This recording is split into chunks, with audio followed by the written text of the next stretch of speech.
Bonsoir et merci de nous rejoindre pour ce Facebook Live de Bruxelles Laïque. Compte tenu de la crise sanitaire, Bruxelles Laïque a été amené à reporter son festival annuel, le Festival des Libertés, mais nous n'avons pas renoncé pour autant à organiser des espaces de rencontres et de réflexion accessibles au plus grand nombre, même à distance.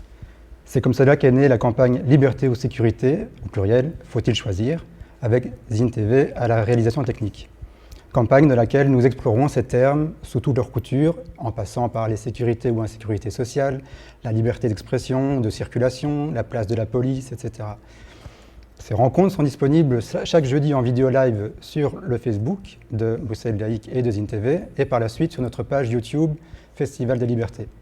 Je vous donne rendez-vous aussi sur la page de Bruxelles Laïque pour découvrir notre agenda. Et je vous donne également rendez-vous jeudi prochain, le 3 décembre, pour un débat intitulé « La sécurité des femmes est surtout sociale ». Le rendez-vous de ce soir casse un petit peu les codes du débat pour un format d'entretien et qui vise à enrichir notre réflexion sur des propositions qui entourent véritablement cette année 2020.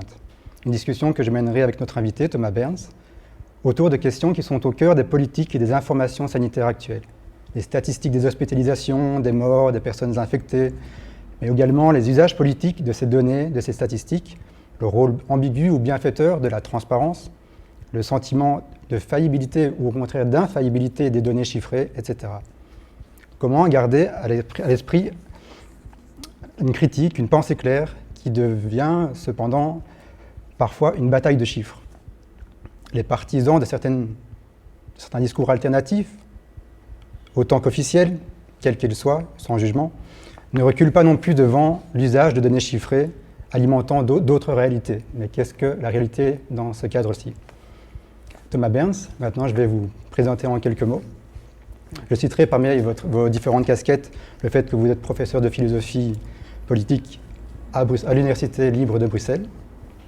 Vos principaux domaines de recherche concernent la pensée de la Renaissance, la pensée de la guerre, mais également, et c'est l'objet principal de cette invitation, la fabrication des normes, des espaces numériques, des données, du traitement statistique, etc.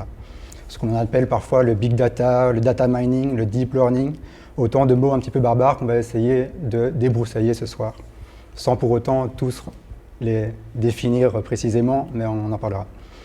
Et vous pourrez nous dire aussi si ces axes de recherche s'alimentent, se complètent, se contredisent dans votre recherche académique.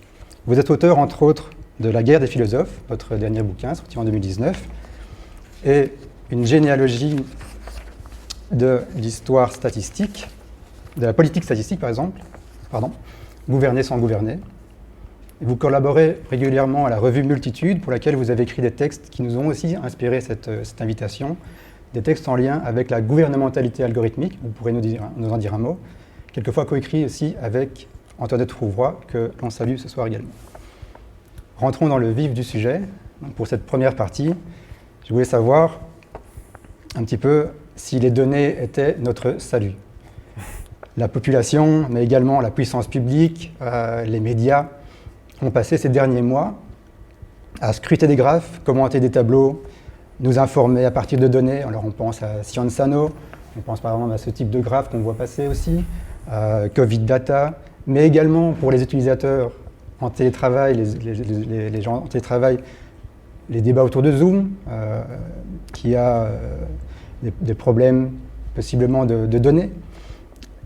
Et quelquefois, ces mesures et ces données ont mis à l'œuvre des mesures de sécurité au prix de restrictions de liberté ou d'entraves à la bonne marche de l'économie également.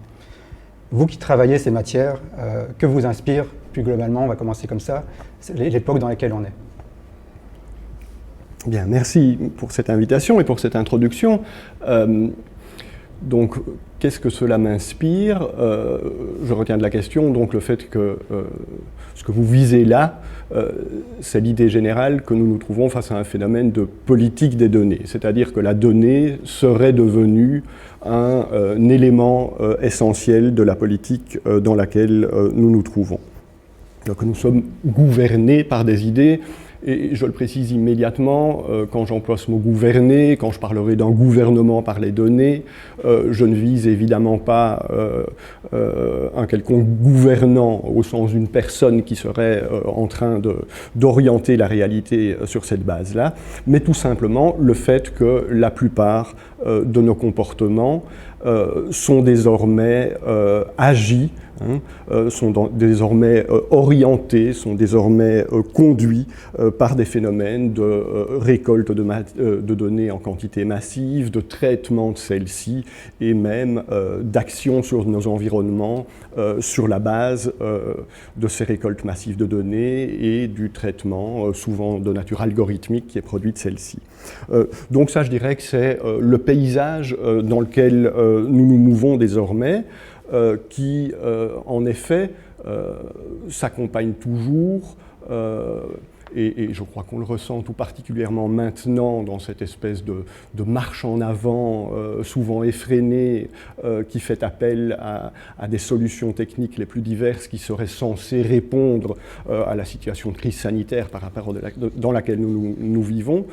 Il y a là aussi cette espèce de rêve que la technique nous apportera les solutions, ce qu'on appelle globalement un solutionnisme technique, c'est-à-dire que la technique nous pourvoirait en solutions parfaitement neutres, débarrassée en quelque sorte de toute tendance axiologique, de toute tendance politique, elle serait parfaitement neutre et elle serait apte, sur la base de ce traitement de données donc, que j'évoquais précédemment, de nous apporter les solutions nécessaires.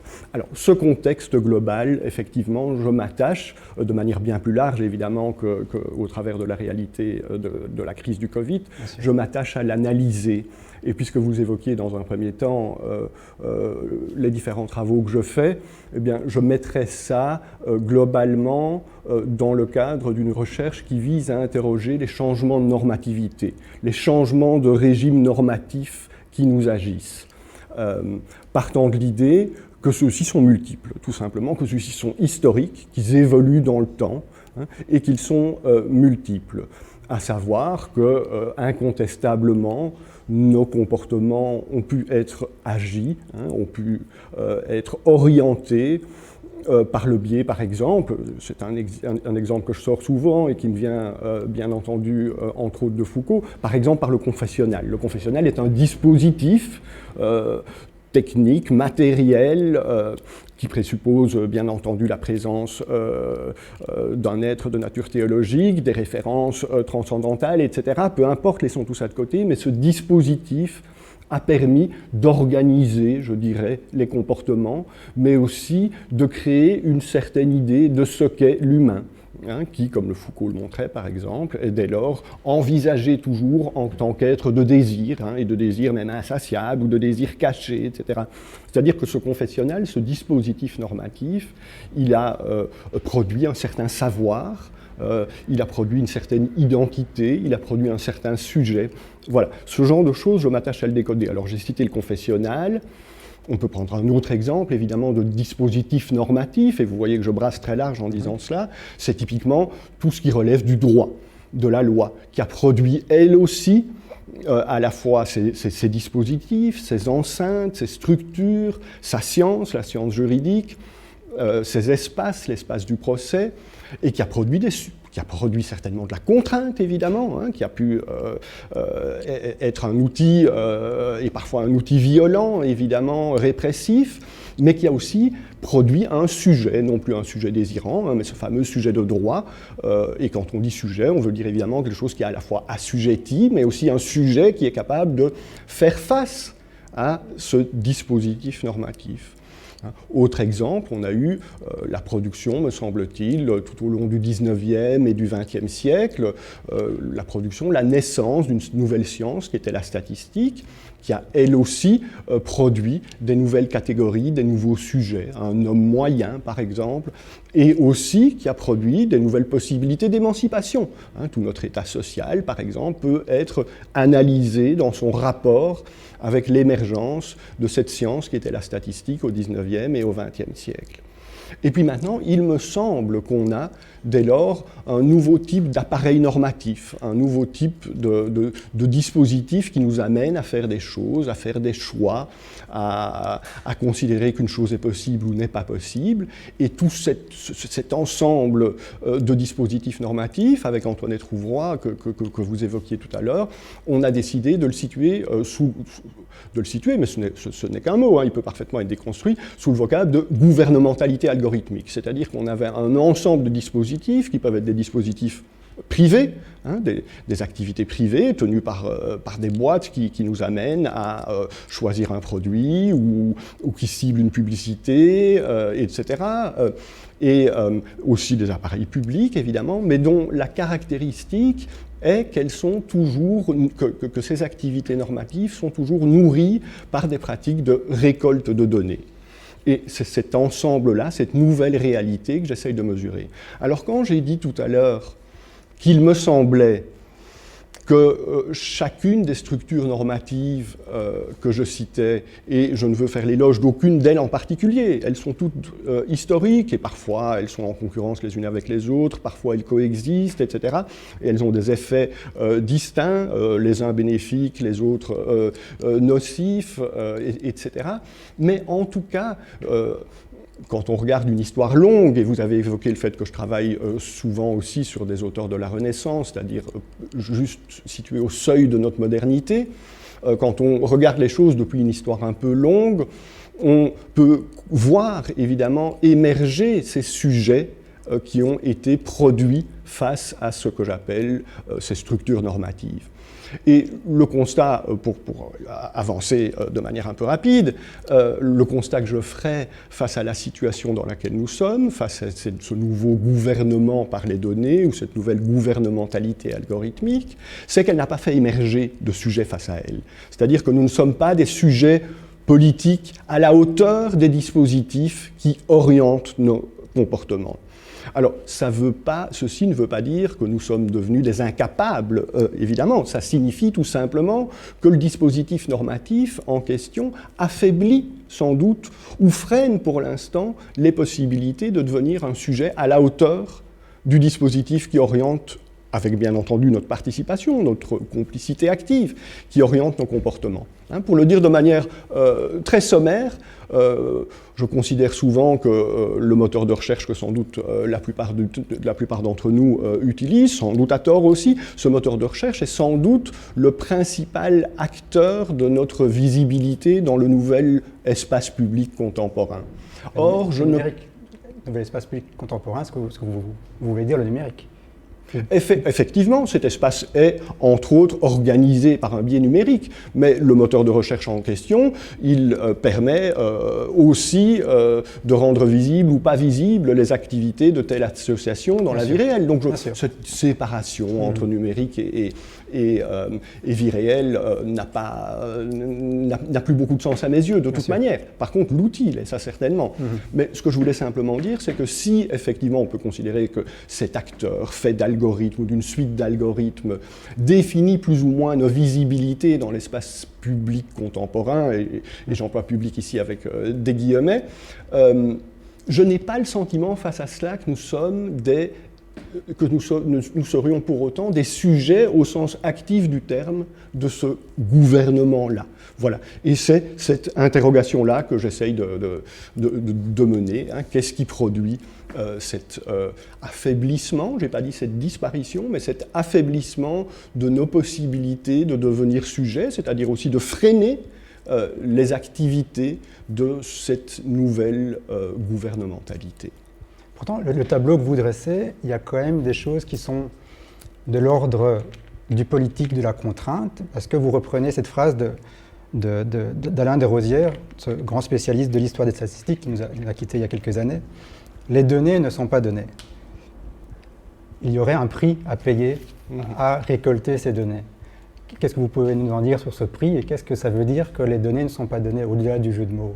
Oui, tout à fait.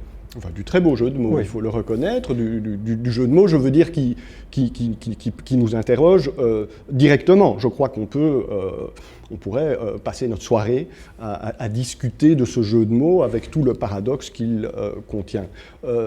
D'abord 2 mots sur Desrosières, qui est un historien des statistiques et un grand connaisseur des statistiques. Il travaillait à l'INSEE, l'Institut national des statistiques français, et il était incontestablement attaché, au sens le plus fort du terme, à la vieille science statistique, celle que j'ai évoquée tout à l'heure, en disant qu'elle avait produit d'abord une science, la science statistique, avec ses nouveaux paramètres, etc., mais aussi toutes ces possibilités d'émancipation liées à l'état social.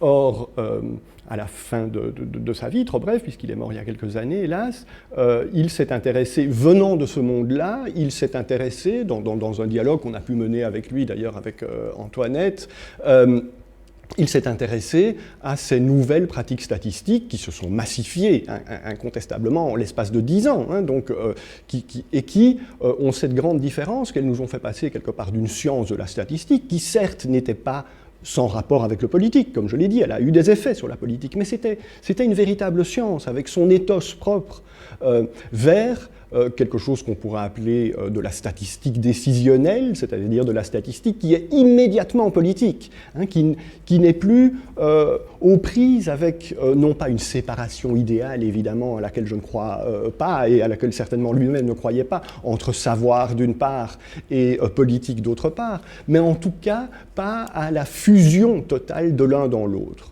Alors, cette statistique décisionnelle, ce que moi j'appellerais cette politique des données, avec l'expression très paradoxale que ça a, cette politique des données, elle est notre nouvelle réalité, et la mise en garde géniale exprimée par Desrosières quand il dit les données ne sont pas données, cela signifie plusieurs choses dès lors. Ça signifie d'abord, lui, comme vieux statisticien, mais aussi comme attaché à, j'aurais tendance à dire, à l'éthos de la science de la statistique, il considère la donnée comme étant quelque chose, d'une part, de rare. Ça, je crois qu'on ne l'a pas encore assez mesuré. Les données, c'était quelque chose de rare, c'était quelque chose qui se construisait de manière méticuleuse, quelque chose dont on interrogeait sans cesse l'éventuelle neutralité. Est-ce qu'on n'avait pas trop interagi avec le champ au sujet duquel on récoltait des données, etc. Au contraire, maintenant, nous sommes face à ces phénomènes qu'on appelle big data, donc ces phénomènes de données massives, qui signifie qu'on est toujours face à une profusion de données dont le coût est devenu, le coût au sens presque la sueur, etc., n'apparaît absolument plus. Il n'y a plus de construction de la donnée qui semble apparaître. Et je crois qu'il faut prendre ainsi la mise en garde de Desrosières. Ces données qui sont devenues, qui sont devenues tellement disponibles, qui sont tellement massives, nous ignorons et nous sommes toujours plus mis en demeure d'ignorer le fait qu'elles aussi, elles sont construites, c'est-à-dire qu'elles ne sont pas données, elles ne sont pas, contrairement à aux mots données, elles ne sont pas données, elles ne se situent pas dans la nature, elles ne sont pas là. Dire le simple fait de les récolter présuppose déjà au minimum une forme de construction.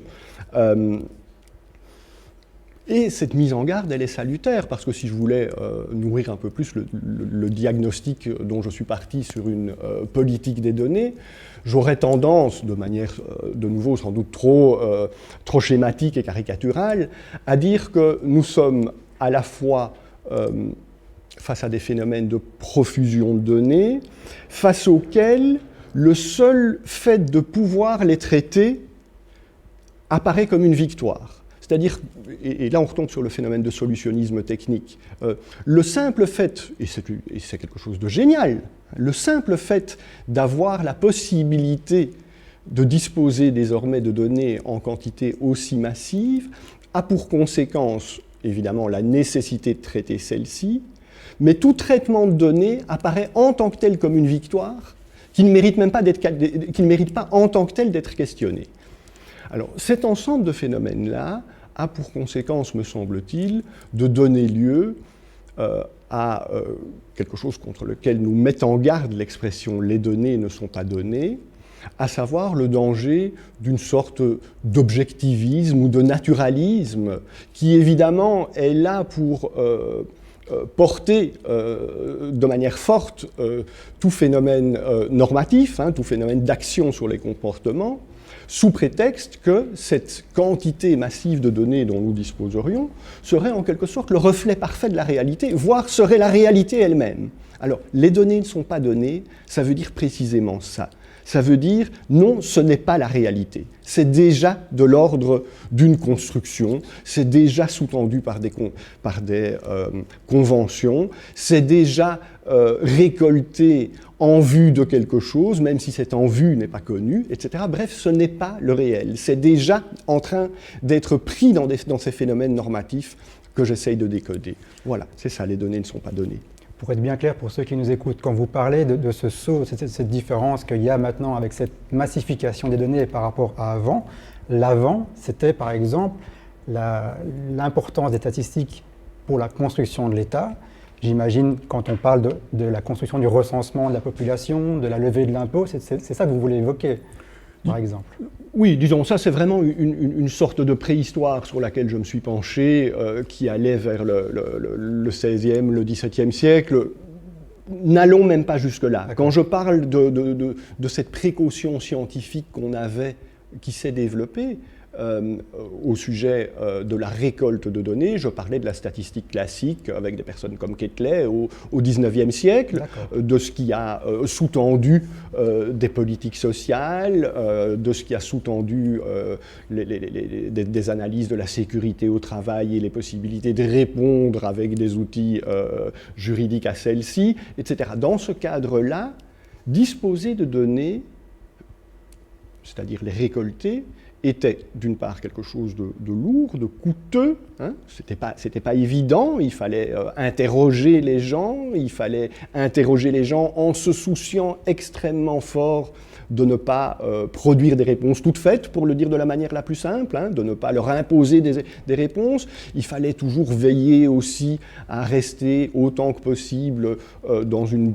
position de neutralité par rapport à ce qu'on récoltait, etc. Or, désormais, dans ces phénomènes de récolte massive de données dans lesquels nous sommes, tous ces phénomènes-là, toute cette prudence, avec l'éthos scientifique qu'elle a produite, n'existe fondamentalement plus. Alors, cette disparition d'une prudence dans la récolte de données, elle n'est pas dommageable en tant que telle, mais elle produit des effets. D'accord. Vous avez des mots assez durs sur la notion de consentement à donner nos données, etc. Vous l'avez dit, exprimé dans une carte blanche ce soir. Pourtant, ce mot consentement, on l'a beaucoup entendu à l'époque, il y a 1 an ou 2, quand le RGPD est arrivé, le RGPD qui entend encadrer le traitement et l'utilisation des données au niveau européen, etc. On va pas faire une question sur le RGPD, mais sur cette question de consentement à donner nos données ou à ne pas les donner, etc. Qu'est-ce que vous entendez quand on parle de consentement et pourquoi est-ce que c'est un mot qui ne résonne pas chez vous? Alors, je ne voudrais pas faire la critique de cette catégorie, de ce principe du consentement, pour considérer que celui-ci n'a plus lieu d'être. Ce que je veux dire simplement, c'est que ça ne me semble pas être une catégorie encore tout à fait opérante dans le cadre dans lequel nous nous trouvons. Ce que je veux dire par là, c'est qu'il me semble que certes, nous pouvons être embarrassés de constater de temps en temps, et encore, je ne sais même pas ce qui nourrit, maintenant que j'entends ce que je dis, je ne sais même pas ce qui nourrit cet embarras, je ne parviens même pas à le voir. Mais d'accord, idéalement, nous devrions consentir à la transmission de nos données, idéalement. D'accord? Et je ne peux donc d'aucune manière m'opposer à l'idée du respect de ce consentement-là, et il faudrait même le compléter, du fait de se soucier que ce consentement soit effectivement éclairé, je veux dire, c'est-à-dire qu'il soit produit en bonne et due forme, que le consentement soit réel, comme les juristes à juste titre s'en soucient, hein, que ce ne soit pas un consentement extorqué. Toutefois, si j'ai des mots durs, enfin je ne sais pas si mes mots sont durs au sujet du consentement, c'est d'une part parce que j'ai l'impression que ceci nous ramène toujours à un réflexe qui nous amène à analyser le problème politique en question, hein, cette question de la politique des données, sur une base strictement individuelle. Le consentement, jusqu'à preuve du contraire, il est réfléchi de la sorte sur un mode individuel. Est-ce que tel individu consent bel et bien à transmettre ces données? Ça, c'est une chose. Mais deuxièmement, il me semble inopérant aussi parce que typiquement, si on se penche sur ce moment de récolte massive des données, c'est-à-dire ces moments où nous ne donnons pas les données, au sens où il y aurait consentement, mais ou bien plutôt, il me semble que nous les abandonnons, nous les laissons. Je ne vois pas à quel moment il est possible effectivement de rétablir des formes de consentement plein et éclairé. Il est par contre sans doute possible d'inventer des nouvelles formes politiques qui répondent à ceci, en considérant que nous devons être intéressés, dans tous les sens du terme, que nous devons être intéressés à leur utilisation. Vous voyez, mais là on déplace le débat de la catégorie habituelle du consentement éclairé, éventuellement même du respect de la vie privée, toutes ces catégories qui sont les propres, j'ai envie de dire, d'un droit individualiste, vers de nouvelles catégories qui me semblent être plus politiques et plus à la hauteur du phénomène en question. Mais pour répondre à votre question de la manière la plus brève, il me semble tout simplement que si je ne peux pas m'opposer à cet idéal, évidemment, d'un consentement et a fortiori d'un consentement éclairé, j'ai l'impression qu'il s'agit là d'une catégorie qui est entièrement périmée face au phénomène que j'évoque pour l'instant. Voilà. D'accord. Ouais. Vous avez aussi, à de nombreuses reprises, parlé de réel. Ça m'évoque des choses qu'on peut lire dans la presse du numérique. Par exemple, concernant le deep learning. Le deep learning, c'est l'apprentissage de la machine concernant des itérations, donc des choses répétées, et la machine apprend par la répétition. Et on voit réapparaître, et c'est un phénomène assez intéressant, quand on laisse les choses se dérouler, par exemple, c'est un exemple qu'on a vu émerger, des propos racistes qui émergent dans des traductions automatiques. Comment cette catégorie de réel, qui finalement reflète des catégories racistes que nous pourrions avoir à partir du moment où on développe certaines machines, certaines intelligences artificielles en Europe, en Occident, etc., et qui peuvent avoir, en assimilant toutes les données, des réactions racistes qui correspondent largement à une part de la population, malheureusement. Donc cette catégorie de réel aussi correspond à ça. Donc est-ce qu'il faut, selon vous, une juridiction qui reprenne ça à la source, ou est-ce qu'il faut laisser faire, etc. Donc c'est intéressant comme catégorie de réel qui reproduirait nos défauts ou ce qu'on considère comme défauts. Oui, d'accord, merci. Alors, bien entendu, ce que j'ai appelé politique des données ou gouvernement par les données ou gouvernementalité algorithmique, aussi technicisée soit-elle,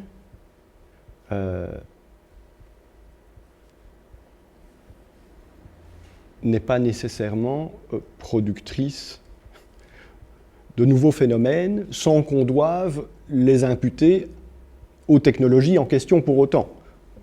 Ce que je veux dire, mais je crois que votre question le laissait abondamment transparaître, c'est qu'effectivement ces outils soi-disant neutres ne font jamais que reproduire des affects qui n'ont pas attendu ces technologies pour apparaître.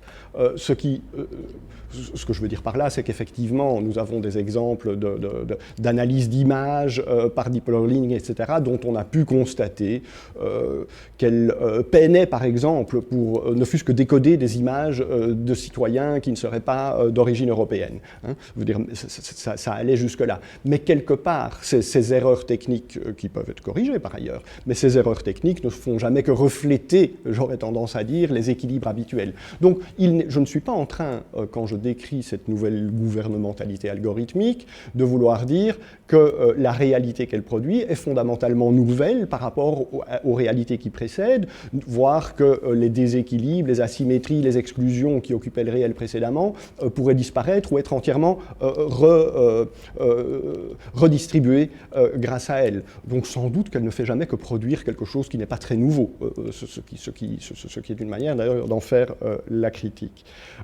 Par contre, je voulais juste avoir une réaction supplémentaire sur le fait que vous évoquez, au-delà de la récolte massive des données que je signalais avant, le phénomène de leur traitement sur une base, pour aller vite, automatisée, hein, et faisant même appel à ce qu'on appelle désormais de l'intelligence artificielle.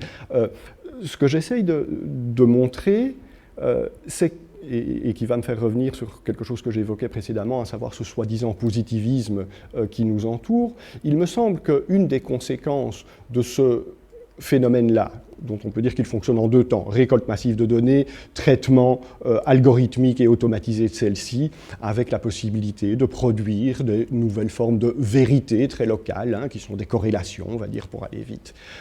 Ce qui m'apparaît comme intéressant d'interroger dans ce cadre-là, c'est le fait que l'entièreté de ce dispositif normatif ouvre la porte et trouve peut-être sa force là-dedans, sa capacité à agir là-dedans, ouvre la porte sur une sorte de nouvel objectivisme.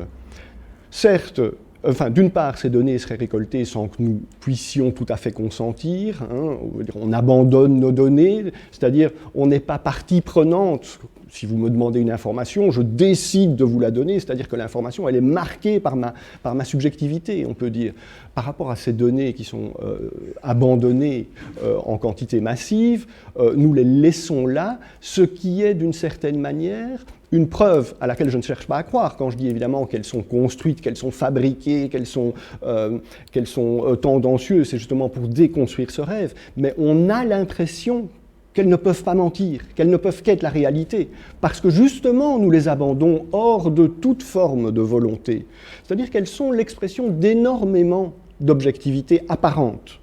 Alors si on se reporte maintenant vers le traitement de ces données, à nouveau, ce qui semble apparaître, et j'insiste sur le semble, hein, je n'en fais pas l'éloge, ce qui semble apparaître là, c'est que nous aurions la capacité désormais de produire des vérités, hein, non pas simplement des données, mais des vérités, des corrélations entre des données, de définir des profils, sur un mode qui se passe au plus haut titre de toute intervention humaine, ce qui n'est pas un problème, mais dès lors aussi de tout choix, de toute décision du chercheur, de l'entrepreneur qui est derrière ces choses-là. Hein. C'est le réel lui-même, ce réel auquel je ne crois évidemment pas, hein, c'est le réel lui-même qui produit la vérité. Hein. Donc ces vérités-là s'imposent à nous comme étant porteuses d'énormément d'objectivité. Je dirais que cette objectivité-là, ce qu'il m'intéresse, c'est de montrer d'une part, évidemment, qu'elle ne l'est pas. Les données ne sont pas données. Les algorithmes sont produits avec des projets sécuritaires, des projets économiques, etc. Hein. Mais ce qui m'intéresse surtout, c'est de montrer l'utopie, ou la mauvaise utopie, évidemment, qui se dessine là, d'une possibilité de normer les comportements, d'agir sur nos comportements, sur un mode qui se prétendrait parfaitement objectif. Hein, dont tout laisserait entendre qu'il est objectif, étant donné ce phénomène d'évitement, je dirais, des sujets, d'évitement des sujets qui ne donnent pas leurs données, d'évitement des sujets qui ne doivent même pas produire des corrélations en analysant des banques de données, etc. Hein, on a l'impression que les données produisent elles-mêmes leur vérité. Hein.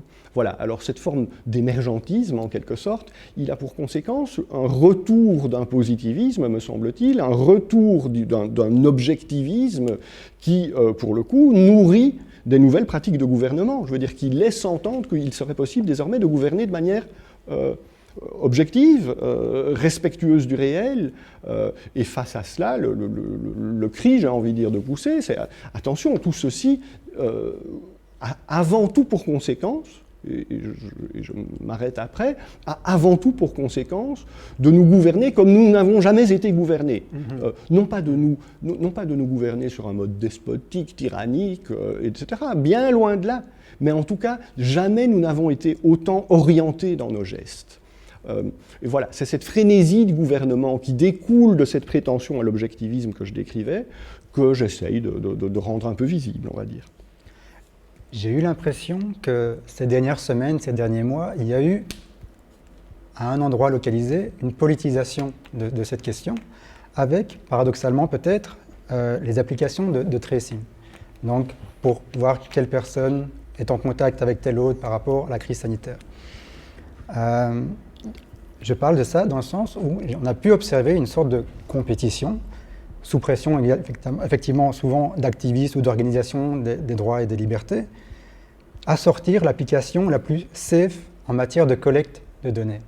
On a vu la France dire « Non, non, moi je suis plus safe que l'Autriche, l'Autriche plus safe que celui de la Belgique, etc. » Et les gouvernants, ou en tout cas les pouvoirs publics mettant en place ces applications, de justifier « Ne vous inquiétez pas, les données sont traitées anonymement, etc. etc. » Est-ce qu'on n'a pas là eu finalement une forme de politisation de cette question de collecte de données?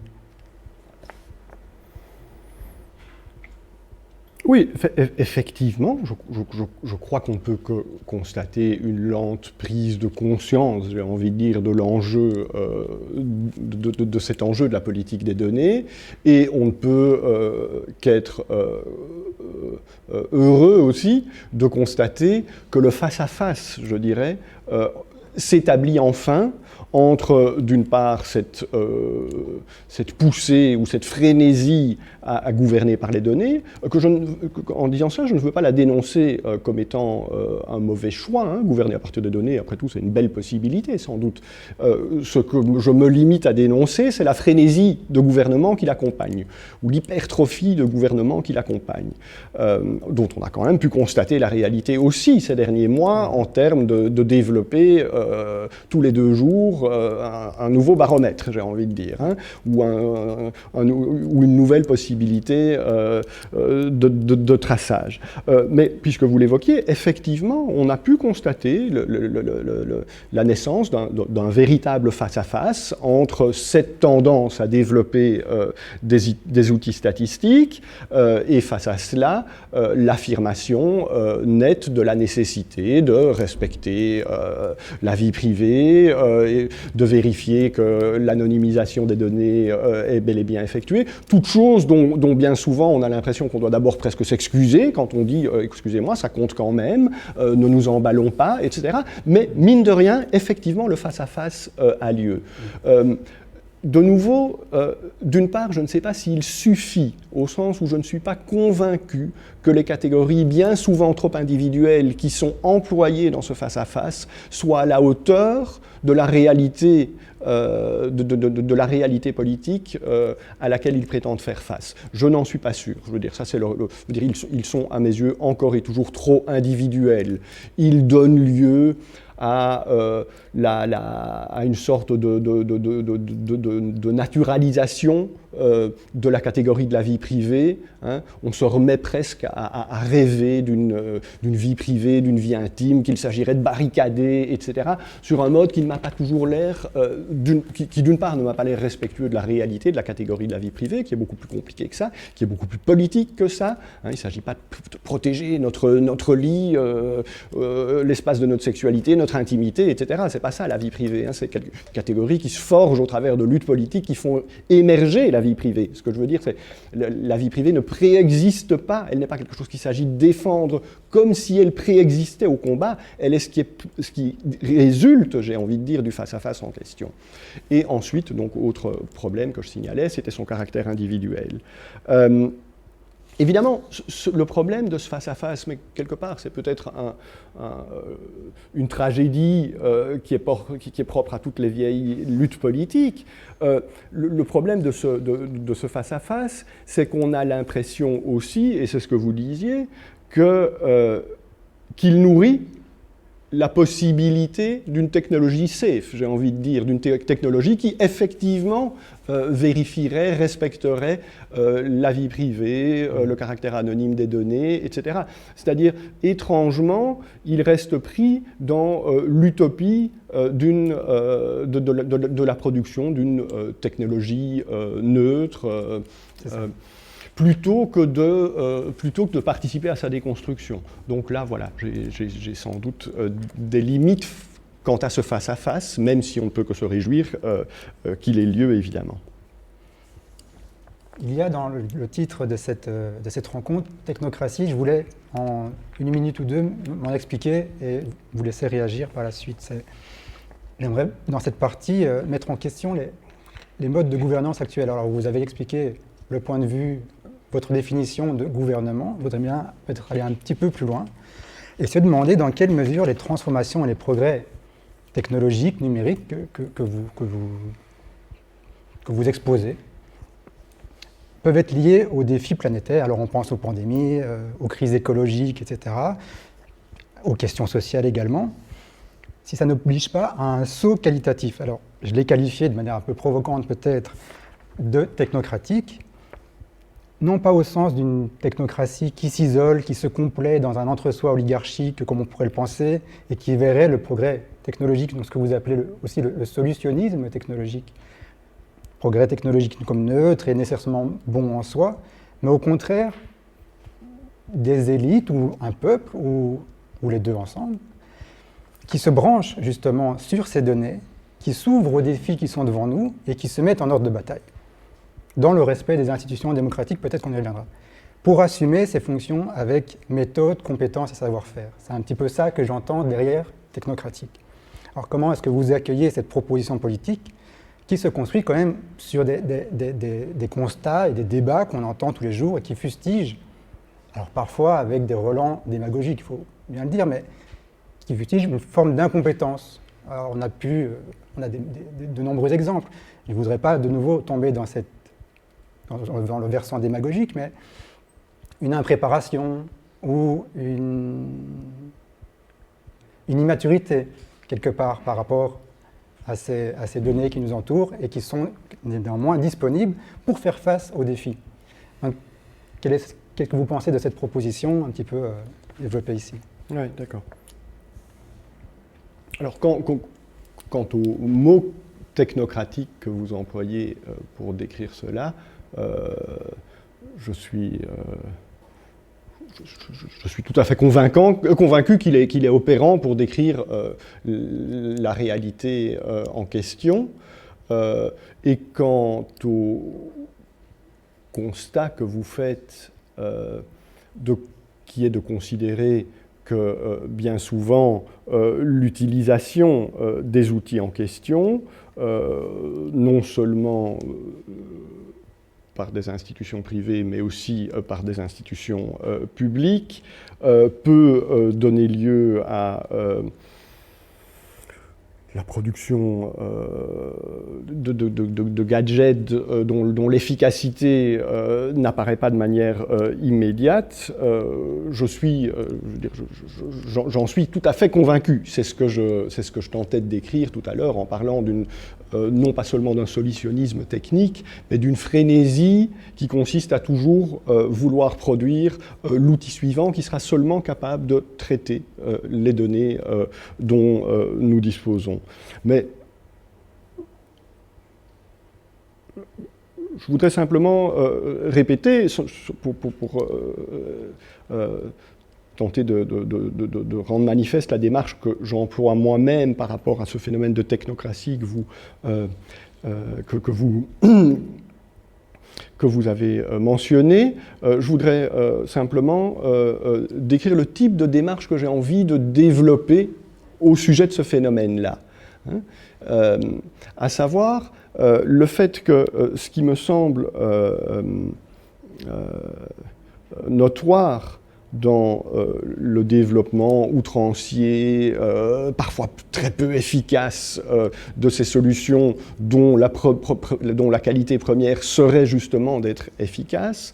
Ce que je propose de faire tout simplement pour tenter de décoder, de comprendre cette réalité, parce que c'est finalement la première chose que nous devons faire, ou ce dont nous manquons encore, ce que je propose à ce sujet-là, c'est de développer un face-à-face, un travail de comparaison d'une certaine manière, c'est ce que j'avais commencé à dire d'ailleurs en début d'échange, un travail de comparaison entre les normativités qui sont produites dans ce cadre technocratique et les normativités auxquelles non seulement nous sommes habitués, mais surtout auxquelles nous nous référons quand il est question de démocratie, de respect d'un débat dans le cadre d'un espace public, etc., à savoir les catégories qui sont le propre de l'état de loi, on va dire, ou de la production de normes juridiques. Alors, qu'est-ce qu'on peut tirer de cette comparaison-là, de manière à nourrir une analyse de ce phénomène technocratique que vous signalez? La première chose que je voudrais simplement signaler, c'est que les normes auxquelles nous sommes habitués et que nous considérons comme légitimes dans le cadre de l'état de droit, et dont je ne veux pas dire qu'il est la référence dans laquelle nous devons camper, je dis simplement que là nous avons produit un idéal de normes légitimes. Cet idéal de normes légitimes, c'était une norme, il faut d'abord le dire, une norme discursive, structurée. C'était typiquement la loi. Elle a une forme discursive, elle est stabilisée, elle prétend durer, et sans doute parfois ne doit-elle surtout pas durer. Enfin donc elle a cette consistance qui a pour conséquence quoi? Qui d'abord nous permet de penser qu'elle peut être objet d'un débat démocratique. Par exemple, je ne dis pas que c'est le seul débat qui doit avoir lieu, mais objet d'un débat démocratique dans le cadre des enceintes dans lesquelles nous produisons habituellement la loi, objet aussi d'échanges de nature militante, etc., dans tout ce qu'on appelle classiquement l'espace public. Tout cela dépend de quoi? Dépend quand même de cette structure discursive de la loi qui fait qu'elle peut être une proposition, qui fait qu'on peut en discuter, qu'on peut la contredire, qui fait aussi qu'on peut la mettre à l'épreuve dans le cadre de certaines enceintes, l'espace du tribunal, qui fait aussi, chose qu'on oublie souvent à propos de la loi, qu'on peut lui désobéir, par exemple. Il est possible de désobéir à la loi, pire encore, la loi prévoit même les conditions de sa désobéissance. Elle nous explique comment désobéir, ou au moins elle nous explique à quoi on s'expose si on y désobéit. Tout ça laisse entendre que justement, très loin du cadre technocratique que vous décriviez, nous avons une certaine idée de la norme qui la situe pleinement, ou peut la situer pleinement dans le cadre de ces lieux de contradiction que j'ai décrits, et qui peuvent être le Parlement pour certains, l'espace du monde associatif pour d'autres, l'espace du tribunal, etc. Il y a toutes ces mises à l'épreuve, je dirais, de la norme qui pouvaient être produites dans ce cadre non technocratique, dans lequel, c'est-à-dire, les normes prennent cette forme qui est celle typiquement du droit. Alors c'est précisément cette discursivité, cette capacité à être mise en débat, ce qui me semble manquer dans le cadre technocratique que vous évoquiez, dans lequel le propre de la norme, de ces normes qui collent au réel, qui émergent du réel, comme je le disais tout à l'heure, le propre de la norme, d'abord, est de ne jamais se structurer sous une forme discursive. Alors elle peut se structurer sous une forme algorithmique, mais cette forme algorithmique, d'abord, nous peinons à la décoder, étant donné le manque de moyens que nous avons la plupart du temps dans le domaine de l'algorithmique, mais aussi elle est parfaitement évolutive, c'est-à-dire que ce face à quoi nous nous trouvons dans ce cadre technocratique, c'est face à un phénomène qui est celui d'une, non pas que nous devrions toujours obéir au sens où nous serions tombés dans une forme de tyrannie, ça c'est évidemment, notre système n'est pas plus contraignant qu'auparavant, simplement nous ne disposons plus de ces possibilités de mise à l'épreuve de la norme. Et voilà, c'est comme ça que pire encore, nous ne disposons plus des possibilités de ressentir la norme. Et c'est ça que j'essaye de diagnostiquer dans ce technocratisme que vous évoquez. Alors que cette difficulté à éprouver la norme, à la mettre à l'épreuve, à ressentir ce qu'est son obéissance ou sa désobéissance, et donc sur cette base-là, éventuellement à le faire évoluer. Que cette absence de mise à l'épreuve ait pour conséquence aussi une capacité à produire des normes dont l'efficacité n'est pas garantie, cela me semble, sinon comme donnant lieu à un traitement de la profusion de données, ce que je signais tout à l'heure. Dès qu'on peut traiter de la donnée, l'outil semble être bon, mais quid de son efficacité réelle, ça c'est finalement quelque chose qui aussi nous échappe dans un cadre comme celui-là, comme celui-ci, elle ne peut plus être réellement mise à l'épreuve. Elle peut tout au plus s'effacer, disparaître, etc. Vous liez efficacité et épreuve, quelque part. Et mise à l'épreuve. Oui. Et possibilité de mise à l'épreuve, possibilité de vivre l'échec, etc. Ça m'a l'air effectivement d'être constitutif d'une efficacité qu'il s'agit peut-être de temps en temps de restaurer. C'était l'idée derrière, mais effectivement, avec la question de la mise à l'épreuve, c'est ce qu'on perdrait avec cette pensée technocratique que j'ai évoquée. Néanmoins, je reviens sur une chose que vous avez dite aussi dans une carte blanche. Vous pointiez l'absence radicale de la culture technique. Est-ce que résorber cette absence ne conduirait pas aussi à, non pas une technocratie, mais à un niveau plus important de conscience de l'importance des données et peut-être moins de l'épreuve, de la mise à l'épreuve? Comment en fait rendre cette culture technique dans une mise à l'épreuve?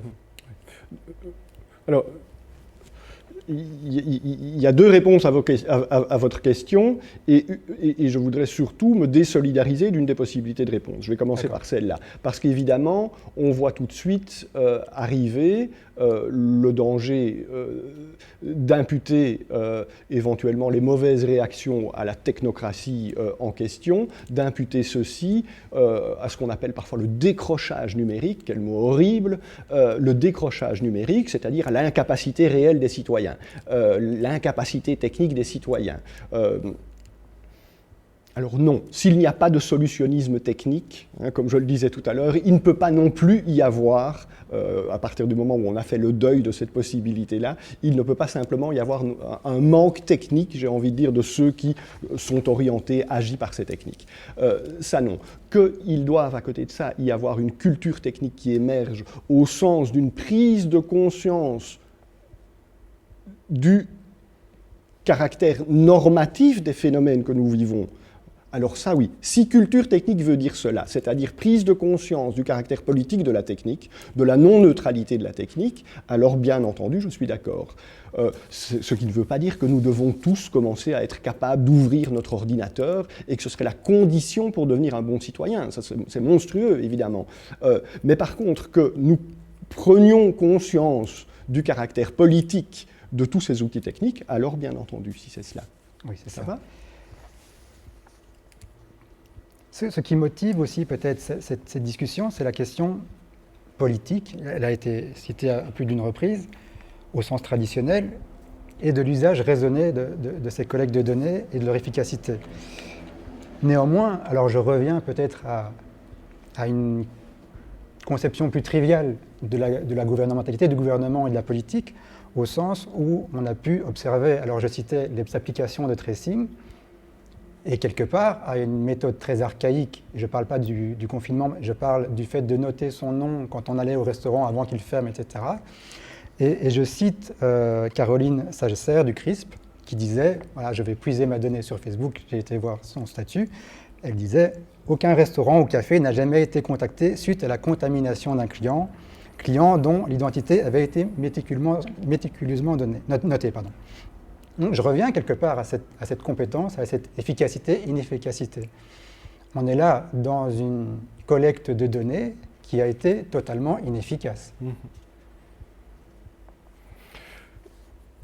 Écoutez, j'ai envie de dire, bien entendu, nous assistons à cela. Nous assistons à ce déploiement, et vous avez raison de citer, j'ai envie de dire, parce que c'est quand même une technique aussi, prendre un stylo, écrire son nom quand on va manger, c'est aussi un dispositif technique, un peu sommaire, mais effectivement, il est incontestable, me semble-t-il, mais ça ne fait pas partie, je n'ai pas les qualités, je n'ai pas les capacités d'analyse, je dirais, de ce genre de phénomène-là.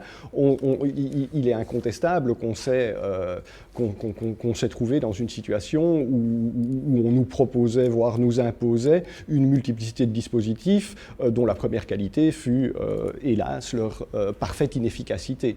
Je me contenterai de dire que ce n'est pas tout à fait mon rôle d'entrer là-dedans. Aussi, je n'ai pas toujours les qualités ou je n'ai pas les possibilités de mesure empirique de ces choses-là. Je me contente dès lors de tenter de comprendre qu'est-ce qui fait qu'il y a cette frénésie normative. Oui. J'évoquais ces histoires de baromètres pour un peu détendre les choses. Moi, j'ai encore un baromètre de mon arrière-grand-mère en acajou.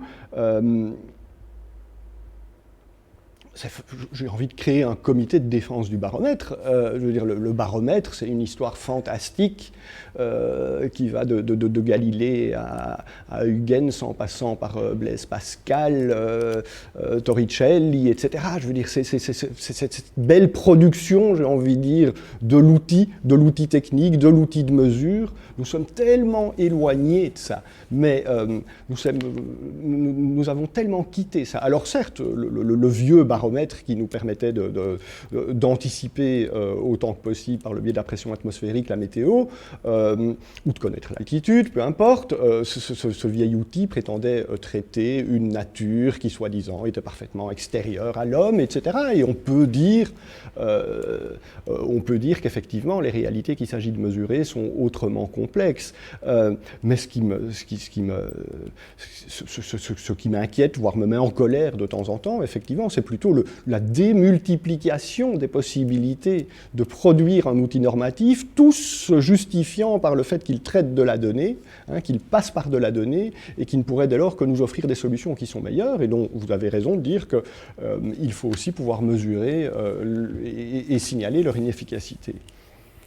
Je vais peut-être pousser la question de la contradiction dans notre discussion, peut-être jusqu'à son terme, pour arriver à la question de la crise sanitaire qui donne à voir tout de même, de façon relativement spectaculaire, quelque chose qui serait de la combinaison entre les statistiques, le prélèvement de données, etc., comme vous dites, qui est effectivement démultiplié, et de la raison d'État. Raison d'État, c'est-à-dire le principe au nom duquel un État s'autorise à violer le droit au nom d'un critère supérieur. Bon. Vous évoquez dans vos travaux et dans ces discussions aussi ce caractère pseudo-neutre de la donnée, etc., et le fait que ce gouvernement par la donnée serait environnemental.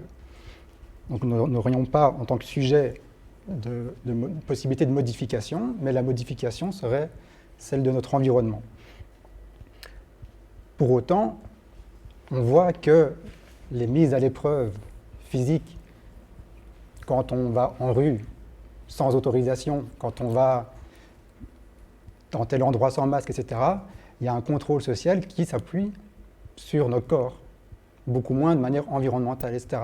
Et je ne parle pas évidemment des SDF qui ont été soumis à devoir rentrer chez eux quelque part. Bon, voilà, on ne va pas relever l'absurdité, mais c'est l'idée. Je pense que vous avez compris l'idée qui est derrière ma question de cette raison d'État et cette statistique qui s'impose à nous et ces données environnementales.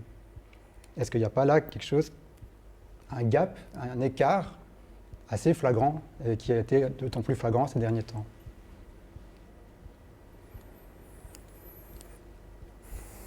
Donc, quand je parle de la pseudo-neutralité, de l'inoffensivité, du caractère indolore, du caractère environnemental, évidemment, de cette politique de données, il s'agit toujours de vouloir, par ce biais-là, alerter sur le fait que, aussi doux que ça paraisse, aussi démocratique que ça paraisse, puisque ce ne sont jamais que nos données, mon seul but est de dire attention, ça gouverne évidemment. Donc ça, je le répète, c'est ça que j'essaye d'imputer, non pas seulement pour décrire une espèce de frénésie inopérante comme celle qu'on évoquait avec les mauvais usages de tout à l'heure, mais ça a bel et bien des effets sur la réalité. Et des effets qui répètent incontestablement qui répète les inégalités, qui rythme notre histoire passée, j'ai envie de dire, d'avant ces outils-là. Au minimum, il les répète. Il n'y répond pas, il les répète. Au minimum, il les répète, et je vais lentement venir vers ces conséquences en termes de raison d'État que vous évoquez. Au minimum, il les répète, mais aussi il se donne la possibilité, quelque part, étant donné son caractère indolore, doux, etc., il donne aussi la possibilité de les invisibiliser. Ça, c'est la deuxième chose que je voulais ajouter. Donc, non seulement ça gouverne, non seulement ça répète les inégalités, mais en plus, ça les répète sans même le rendre manifeste, ou avec au minimum cette prétention objective que j'évoquais tout à l'heure. Alors, il me semble, mais là, de nouveau, on s'éloigne peut-être plus de ce que j'ai les compétences d'analyser. Il me semble que la situation actuelle, mais on pourrait tout aussi bien évoquer évidemment les situations d'état, d'urgence, d'exception, etc., qui ont pu entourer, qui continuent d'entourer d'ailleurs une réalité de type terroriste. Il me semble que le mariage entre ces phénomènes de gouvernementalité algorithmique avec tout ce qu'elles ont d'indolore et d'invisibilisation des inégalités, quand elles s'ajoutent à des phénomènes, non pas d'état d'exception, sans doute au sens le plus tragique du terme, hein, mais quand même de régime d'exception, de régime d'urgence, ce double phénomène-là ne peut qu'avoir pour conséquence, effectivement, cette exacerbation violente et donc ces résultats sur les corps que vous signalez. Merci. Nous arrivons au terme de cet entretien. Si vous avez quelque chose, un dernier mot à ajouter, ou alors je conclue ici, comme vous voulez. Non, c'était un plaisir d'échanger là-dessus. Peut-être un dernier mot, je pourrais le faire juste sur ce petit aspect qu'on n'a pas évoqué. C'est là, au sein de tout cela, quelque chose qui me semble mérite aussi d'être questionné, mérite d'être aussi analysé avec fermeté, hein, c'est la résurgence du danger du fake.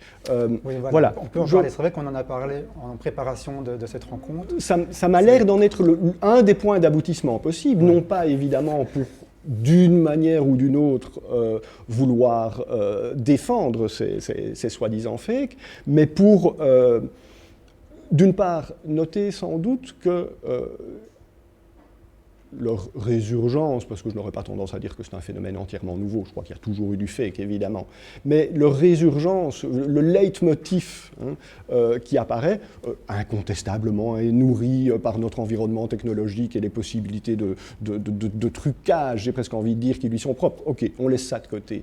Mais sans doute aussi sont pieds et poings liés avec le retour de ce naturalisme un peu objectiviste que j'évoquais. Je veux dire, bizarrement, nous n'avons jamais été aussi positivistes que maintenant, alors que nous avons précisément constaté combien c'était difficile de produire de la science et combien c'est difficile de produire des normes politiques sur la base d'un quelconque savoir. Même les choses les plus, en apparence, les plus évidentes, distinguer, parce que c'est ça la leçon qu'on peut tirer désormais, distinguer des morts des vivants, même ces choses-là qui ont été l'objet de tellement de controverses, de tellement de différences selon les pays, les traditions, etc. La grande leçon quand même de tout ça, c'est une remise en question géniale de toute forme de positivisme, enfin. Et bizarrement, nous produisons un ultra-positivisme dans ce cadre-là. Y compris dans les fakes.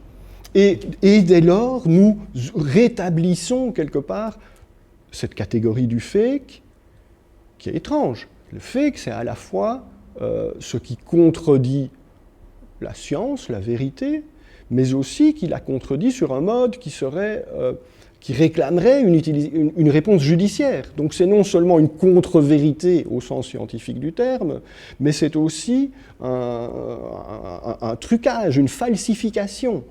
Donc, drôle de mélange avec ce fait qu'entre la vérité et la vérité judiciaire, je dirais, et ceci, effectivement, réémerge avec force bien entendu nourris par des réalités insupportables, hein, mais ce n'est pas mon rôle de les décortiquer ici.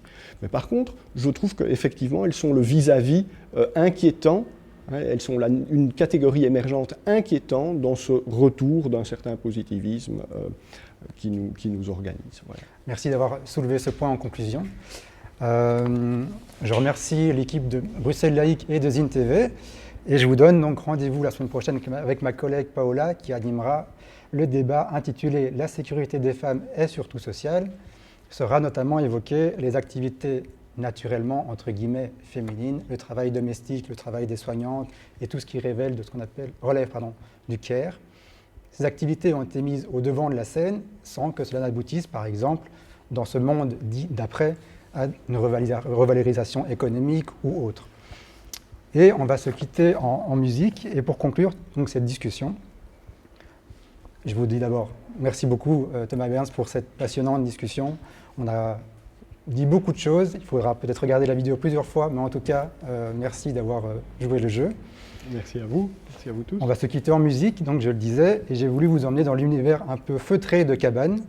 C'est, selon le journaliste Laurent Oubrecht de Focus, le refuge idéal pour les temps tourmentés, donc on se dit que ce n'était pas une mauvaise idée. Il n'est pas question directement de big data, d'algorithmes, et pourtant il y a quelque chose dans la démarche de Cabane qui est très réflexive sur notre époque, très en rupture aussi avec la manière de communiquer la musique. Cabane, c'est de l'artisanat, c'est des sacrifices, c'est trouver des moyens, c'est travailler la patience. C'est pour Thomas Van Cottem, le compositeur, une expérience organique, à géométrie variable, mouvante, une lenteur aussi, je l'ai dit, un peu commune, 5 ans pour faire un disque autofinancé, et une promo par choix minimal qui entend avant tout laisser des traces musicales, tout en exposant une contradiction qui nous est assez commune. Je le cite encore, Thomas Van Cottem, « Je suis le premier exemple des contradictions.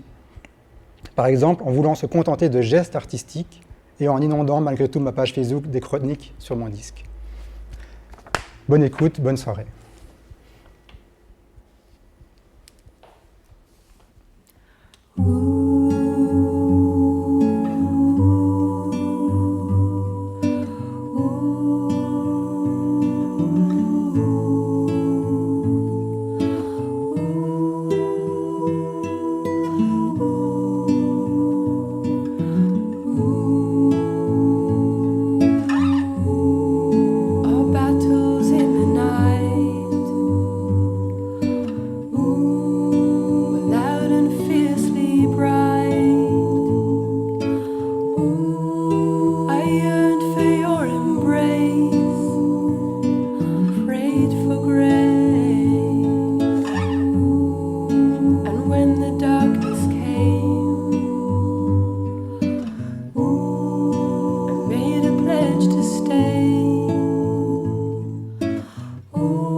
So sad.